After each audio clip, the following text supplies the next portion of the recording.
Hello, this is a compilation of times Charlie Parker has played Altissimo. I'm not claiming that it's a comprehensive compilation. I haven't found every instance of him playing Altissimo out there. So if you know any more examples, let me know in the comments. I'd love to hear them. But this is a pretty solid list I've found, and it's every example I could find.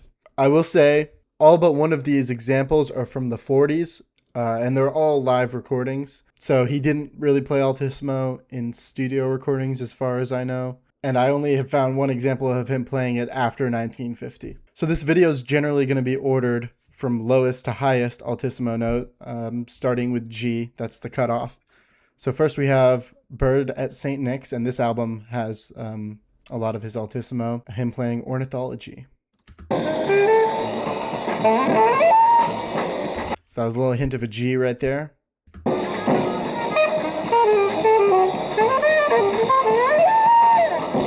And that one was a little more pronounced. Next, we have Groovin High, live at Carnegie Hall, 1947. This is an amazing solo. It might be my favorite Bird solo.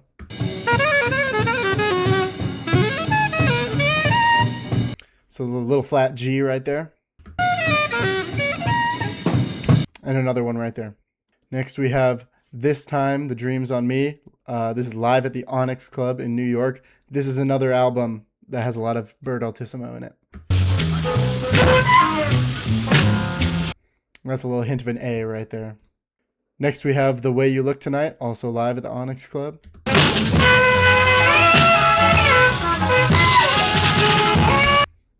Now we have Cheryl, live at the Royal Roost in 1949.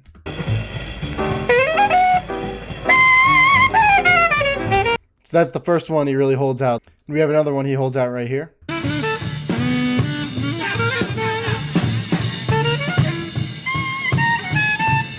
You can hear them egging him on beforehand, and then he goes for it and he misses the first A, and then he gets it the second time. This time, he really gets the A. It's also on Night in Tunisia, and he holds that thing out.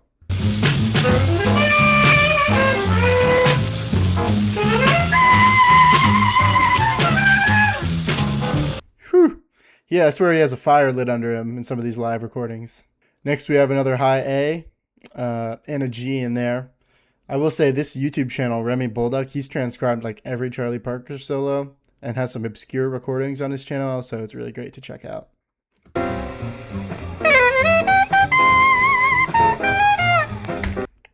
Some real melodic playing up there. And now we have him on the 52nd Street theme, also live at the Onyx Club, where he hits a little bit of an A at the end of this tune, and he tends to do that in these 40s recordings of 52nd Street theme. So we'll go through a couple of those examples.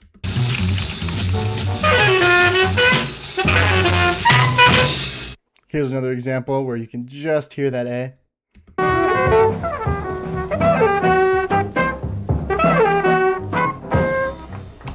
Next we have a rare recording of Charlie Parker on Donna where he plays an A. And he plays a G right here, a really pure G. Okay, now we're into B flat territory. He really lays into this one. This is a great recording. Blues for Norman.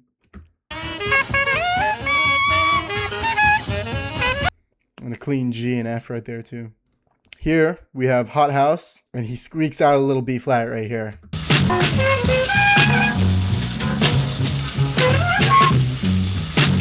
So this is the 150s recording I found of Bird playing Altissimo from Rockland Palace in 1952. And there's a G sharp and a B in here, and this is the only example I could find of him playing a G sharp. So it's a really interesting recording.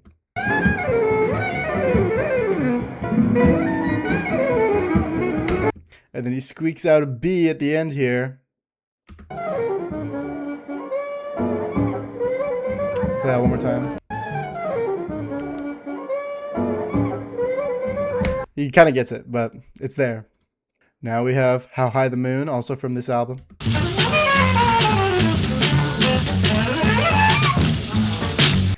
So it sounds like he's going for an F sharp then a G. So like, ba-do! But instead he overshoots and goes, ba-do! And he gets that B there.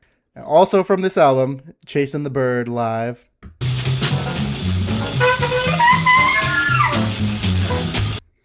And that's an A, and then he squeaks out a D there. I will say these recordings are really out of tune, but going by context and the register break on the alto sax, I'm thinking that this is an A and a D. So now this is a fun one. Charlie Parker and Dizzy Gillespie go back and forth kind of playing high notes, so that kind of pushes Charlie to play high here.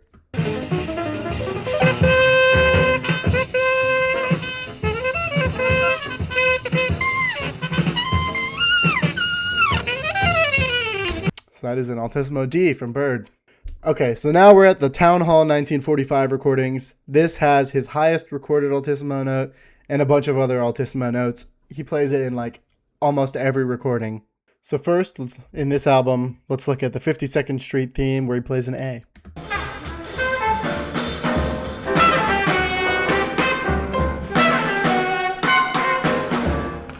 It's hard to hear, but Bird's on the high A right there.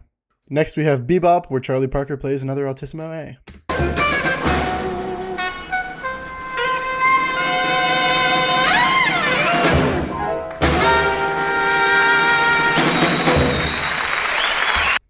Next we have Hot House, where Bird plays another A.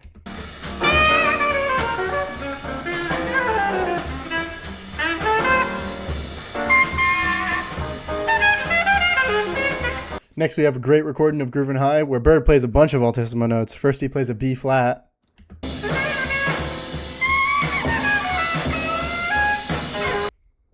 And here he plays two Gs.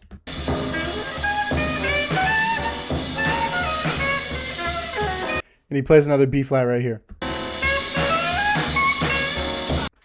Next we have the final boss of Charlie Parker Altissimo, Salt Peanuts at Town Hall 1945. At the beginning here, he trades with Dizzy and he squeaks out an Altissimo E.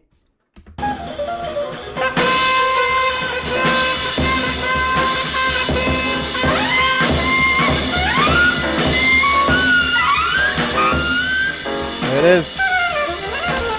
And then a minute later, also in Salt Peanuts, Bird plays a little G in his solo. I hope you enjoyed this Charlie Parker Altissimo compilation.